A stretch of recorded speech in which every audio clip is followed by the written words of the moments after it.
Olá pessoal, tudo bem com vocês? Nesta nossa aula vamos aprender aqui um assunto muito interessante, onde ele trata do cálculo da área do círculo, tá? E essa área ela é pautada nesta fórmula, ou seja, a área é igual a πr ao quadrado, ou o número π multiplicado pelo raio elevado ao quadrado, onde vamos identificar primeiramente o que é o raio. Pessoal, quando você traça, aliás, um segmento de reta onde ele toca a circunferência em dois pontos, esse segmento de reta é chamado de corda. Mas, se essa corda também ela passa pelo centro da circunferência, essa corda tem um nome especial, chamado de diâmetro. E o raio, pessoal, é o segmento de reta que é referente à metade do diâmetro. Ou seja, qualquer segmento de reta que saia do centro e toque em qualquer ponto da circunferência, a gente chama esse segmento de raio. Aqui no nosso desenho, então, a gente consegue identificar três raios. Nós identificamos aqui, vamos supor, vou chamar aqui de vértice A, vértice B e vértice C, e de ponto O referente ao centro. Então, nós temos aqui o raio OA, o raio OB e o raio OC. Então, repare isso, tá? Qualquer segmento de reta que saia do centro para qualquer ponto que toque a circunferência, a gente chama de raio. Por isso também que você vê no pneu da bicicleta, no aro, né? Que lá a gente chama de raio da bicicleta. Justamente por esse motivo. Porque aquelas partezinhas de ferro, aquelas retinhas, elas saem do centro e tocam em qualquer ponto da circunferência referente ao aro da roda da bicicleta. Legal? Beleza. Agora, também temos o seguinte, até então vocês estão reparando que eu estou falando de circunferência, mas o nosso título aqui é círculo. Por que eu estou falando em circunferência se a nossa aula trata de círculo? É importante também que você repare essa diferença, até porque quando a gente fala em circunferência, eu estou falando dessa figura circular, mas apenas do seu contorno, tá? Então, quando a gente tem um contorno da parte circular, isso é a circunferência. Você consegue identificar isso como, por exemplo, um anel de casamento, de noivado, de formatura, tanto faz. Até porque o anel, ele só tem a parte sólida, digamos assim, na sua circunferência. Dentro é oco, até porque tem que colocar o dedo dentro, certo? Beleza. Agora, quando a gente falar em círculo, ela envolve toda a parte interna da circunferência. E o círculo, de repente, é quando você pega um compasso, você desenha no papel a parte circular e você corta esse círculo, tá? Então, quando fica preenchida a parte interna, estamos trabalhando com o círculo. E só existe área em parte preenchida. Nesse caso, então, por isso que nós chamamos de área do círculo. Bacana? Ok. Esse númerozinho aqui recebe um nome especial que é chamado de π. E esse π, ele é referente a quem? A razão entre o comprimento da circunferência e o seu diâmetro. Ou seja, independente do tamanho da circunferência, seja menor, seja quão maior for, o valor de π sempre será dado pela razão entre o seu comprimento e o seu diâmetro. E esse valor sempre será aproximado a 3,14, tá? Esse número, na verdade, pessoal, é o número infinito, que a gente chama de dízima, tá? Só que, como ele não tem período, a gente vai chamá-lo de dízima não periódica. E, além disso, esse número π, ele recebe uma classificação onde ele é dito número irracional.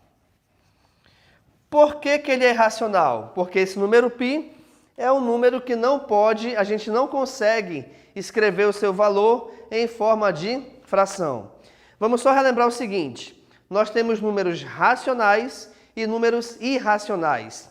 Racional vem de razão, ou seja, um número racional é todo aquele número que a gente consegue escrevê-lo em forma de razão ou em forma de fração. Já o número irracional já é o contrário. um número irracional, a gente não consegue escrevê-lo em forma de fração. E o número π é um deles, tá bom?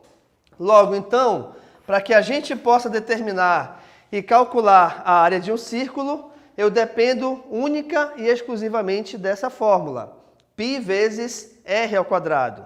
Vamos verificar aqui no exemplo, então, o seguinte, que eu te falei que o diâmetro é igual a 30 centímetros. Bem, se o diâmetro é 30 e o raio equivale à metade do diâmetro, automaticamente, a metade de 30 é igual a 15.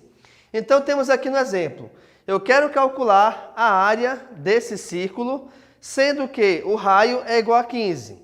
Beleza, então a área é π vezes r ao quadrado, sendo que o valor do π ele já tem o seu número fixo. O que isso quer dizer? Quer dizer que quando você for calcular a área, nós sempre utilizaremos esse valor de 3,14. Agora atenção, esse valor ele será utilizado quando, de repente, alguma questão de prova, concurso, vestibular, a questão não te diz o valor do π. Se ela não diz, o valor que a gente utiliza é sempre esse. Por que eu falo isso? Porque a gente tem situações, por exemplo, em trigonometria, em geometria também, onde vai ser utilizado o valor de π, mas quando a gente arredonda para 3 ou 3,1, você vai verificar que fica muito melhor e muito mais fácil de fazermos ou efetuarmos esse cálculo, tá bom? Beleza? Ok, então olha lá, a área é igual ao valor do π, que é 3,14, vezes o raio ao quadrado. Aqui no caso, como o raio é igual a 15, nós teremos 15 ao quadrado, ok? Multiplicação de dois fatores, mas atenção, um desses fatores está envolvido com potência. Primeiro, então, a gente resolve essa potência. Nesse caso, então, se eu tenho 15 ao quadrado, é como se eu resolvesse 15 vezes 15. E essa multiplicação de 15 por 15 me dá como resultado 225. Portanto, pessoal, resolvendo a multiplicação de 225 por 3,14, a gente acha como resposta final 706,5. Agora, um detalhe muito importante quando você finaliza qualquer cálculo referente à área. Tu sempre tens que verificar qual unidade estamos trabalhando, qual unidade de medida. Aqui, nesse caso, estamos trabalhando com centímetros. Então, reparem que o diâmetro é igual a 30 centímetros e que o raio é igual a 15 centímetros. Já que é centímetros, automaticamente, então, o teu resultado final será também em centímetros. Mas, como se trata de área, não esqueçam, sempre a unidade de medida deverá ser elevada ao quadrado, tá bom? Por isso, então, que o nosso resultado aqui ficou igual a 706,5 centímetros quadrados. Portanto, a área do círculo será de 706,5 centímetros quadrados. Com isso, pessoal, a gente finaliza aqui a nossa aula sobre a área do círculo, onde nós vimos inicialmente a diferença entre círculo e circunferência. Nós vimos também a fórmula a ser utilizada para o cálculo dessa área, onde a fórmula é igual a πr ao quadrado. Te expliquei o que é o número π, tá? Por que ele possui esse valor de 3,14 e também nós vimos a aplicação dessa fórmula num exercício, numa atividade onde eu já te dei inicialmente o raio da circunferência ou o raio do círculo e, utilizando a fórmula, nós substituímos e resolvemos com isso, achando o resultado da área do círculo. Ok, pessoal? Então, muito obrigado e tchau!